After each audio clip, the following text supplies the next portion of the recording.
કેમ છો વિદ્યાર્થી મિત્રો? નોલેજ પાવર શૈલેષ યુટ્યુબ ચેનલમાં આપનું હાર્દિક સ્વાગત છે.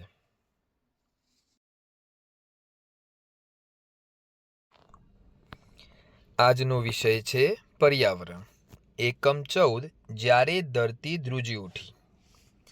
પ્રશ્ન 1. આપેલા વિકલ્પમાંથી યોગ્ય વિકલ્પ પસંદ કરી ચોરસમાં લખો. પ્રશ્ન 1. નીચેમાંથી કઈ આપત્તિ માનવ સર્જિત છે? સાચો જવાબ છે વિકલ્પ ડી, યુદ્ધ. 2. નીચેમાંથી કઈ કુદરતી આપત્તિ છે? સાચો જવાબ આવશે વિકલ્પ સી, દાવાનળ. યુદ્ધ, આતંકવાદ, કોમી રમખાણ માનવ સર્જિત છે. 3. ભૂકંપ એ કેવી આપત્તિ છે? સાચો જવાબ આવશે વિકલ્પ એ, કુદરતી આપત્તિ.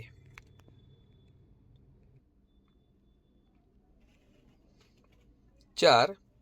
પૂર કેવા પ્રકારનું નુકસાન થાય છે?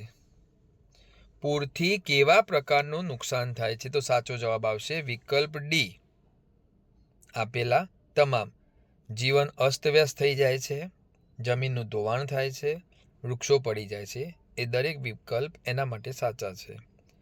5. ભૂકંપ પછી કયું પ્રાણી મદદરૂપ થાય છે? તો સાચો જવાબ આવશે વિકલ્પ સી, કૂતરો. 6. ભૂકંપ વખતે નીચેમાંથી કોની જરૂર નહીં પડે? સાચો જવાબ આવશે વિકલ્પ ડી, દરજીની. 7. ભૂકંપ વખતે કઈ જગ્યા વધુ સલામત ગણાય છે? તો સાચો જવાબ છે વિકલ્પ ડી, ખુલ્લું મેદાન. 8. ભૂકંપ આવે ત્યારે શું ના કરવું? સાચો જવાબ છે વિકલ્પ બી, ભાગદોડ ના કરવી જોઈએ. 9. ધરતી ધ્રુજવા લાગે તેને શું કહેવાય? તો ધરતી ધ્રુજવા લાગે તેને ભૂકંપ કહીશું, વિકલ્પ સી આવશે. 10. ભૂકંપ માપવાના યંત્રને શું કહેવાય છે? સાચો જવાબ છે વિકલ્પ એ, સિસ્મોગ્રાફ. પ્રશ્ન 2. કોનો સંપર્ક કરશો?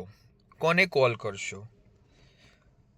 જ્યારે અકસ્માત થાય ત્યારે એમ્બ્યુલન્સને કોલ કરવો જોઈએ અને 108 બોલાવવી જોઈએ. સાપ કરડે ત્યારે ડૉક્ટરનો સંપર્ક કરવો જોઈએ. પૂર આવે ત્યારે ફાયર બ્રિગેડ અને ડિઝાસ્ટર મેનેજમેન્ટનો સંપર્ક કરવો જોઈએ. આજુબાજુમાં કોઈ જગ્યાએ ઝઘડો થાય ત્યારે શું કરશો? પોલીસને બોલાવીશું. ઘરમાં આગ લાગે ત્યારે ફાયર બ્રિગેડને બોલાવો, એમનો સંપર્ક કરવો જોઈએ. પ્રશ્ન 3. ઘર બનાવવાની વસ્તુઓની યાદી બનાવો.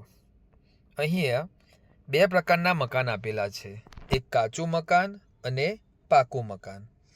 કાચા મકાનની વાત કરીએ તો એના માટે માટીની જરૂર પડશે, છાણ, ઈંટો, લાકડા, નળિયા, કાથીની દોરી, ચૂનો વગેરે અન્ય ચીજોની પણ જરૂર પડતી હોય છે, નાની મોટી.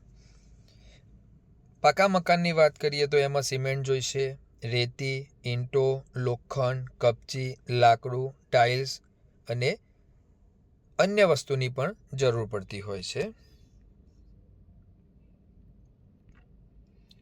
પ્રશ્ન 4. નીચેની પરિસ્થિતિમાં શું કરશો? 1. પૂર આવે ત્યારે. તો ઉદાહરણ સ્વરૂપે અહીંયા આપેલું જ છે કે પૂર આવે ત્યારે ઊંચાઈવાળી જગ્યાએ જતા રહેવું. હાથબત્તી તેમજ જરૂરી સામાન સાથે લેવો. રેડિયો અને ટીવી પર સમાચાર સાંભળતા અને જોતા રહેવું, જેથી આપણને ખબર પડે, નવી અપડેટ આપણે જાણતા રહીએ. ધરતીકંપ આવે ત્યારે શું કરવું?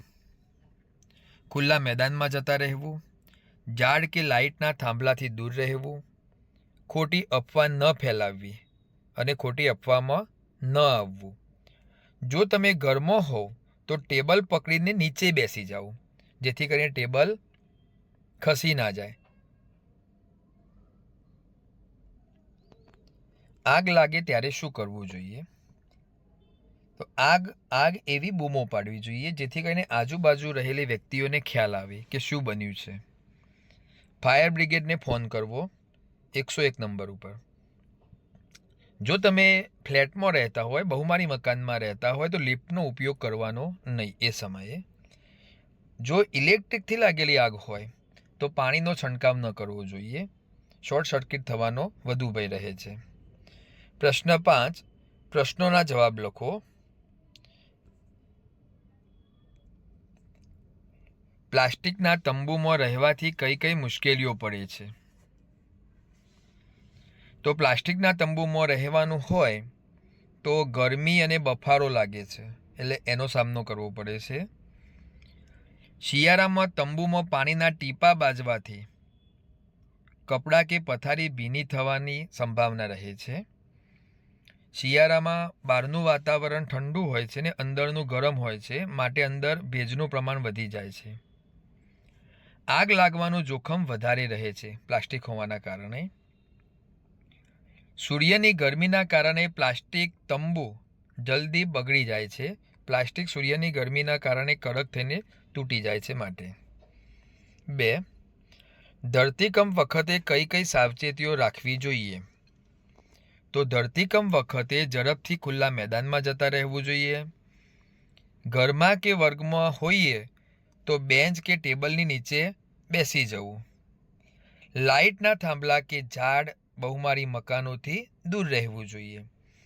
બચાવ કામગીરીને મદદરૂપ થવું જોઈએ. ધરતીકંપ બાદ લોકોને કઈ કઈ મુશ્કેલીઓનો સામનો કરવો પડતો હોય છે?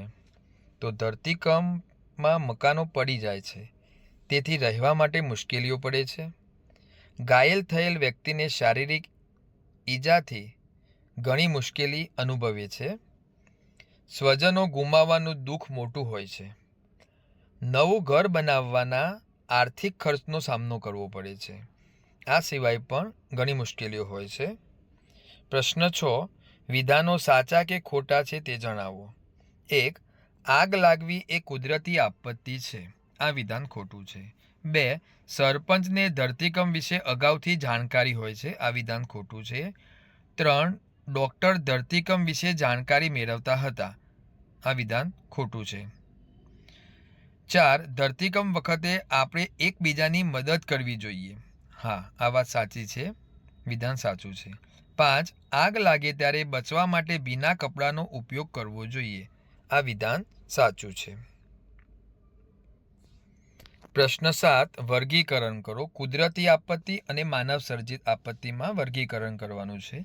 કુદરતી આપત્તિની વાત કરીએ તો ધરતીકંપ, જંગલમાં આગ લાગવી, પૂર આવવું, દુષ્કાળ, વાવાઝોડું આવવું અને બરફવર્ષા થવી, આ બધી કુદરતી આપત્તિ છે. જ્યારે માનવ સર્જિત આપત્તિમાં અકસ્માત થવો, ઝઘડો થવો, સાપ કરડવો, ઘરમાં આગ લાગવી વગેરે.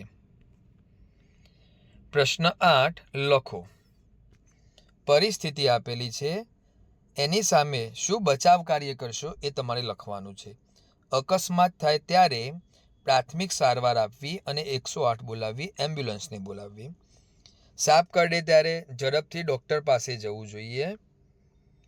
પૂર આવે ત્યારે ઊંચાઈવાળી જગ્યાએ જતા રહેવું. ઝઘડો થાય ત્યારે પોલીસને બોલાવવી. ઘરમાં આગ લાગે ત્યારે ફાયર બ્રિગેડને બોલાવવી.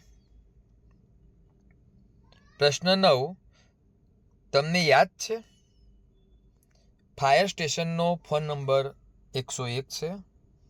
પોલીસ સ્ટેશન માટે 100 નંબર, એમ્બ્યુલન્સ 108 નંબર અને નજીકની હોસ્પિટલમાં તમારી આજુબાજુની જે હોસ્પિટલ હોય વિસ્તાર પ્રમાણે, તો એ નજીકની હોસ્પિટલનો નંબર મેળવીને અહીંયા લખી લેવો. વિદ્યાર્થી મિત્રો, તમને મારો આ વિડીયો જરૂર પસંદ આવ્યો હશે તો વિડીયોને લાઈક આપવાનું અને બીજા મિત્રોને વિડીયો શેર કરવાનું, અને જો તમે મારી ચેનલ ઉપર નવા હો તો ચેનલને સબસ્ક્રાઈબ કરવાનું ભૂલતા નહીં. ફરી મળીશું આવા જ નવા વિડીયો સાથે. જય હિન્દ, જય ભારત.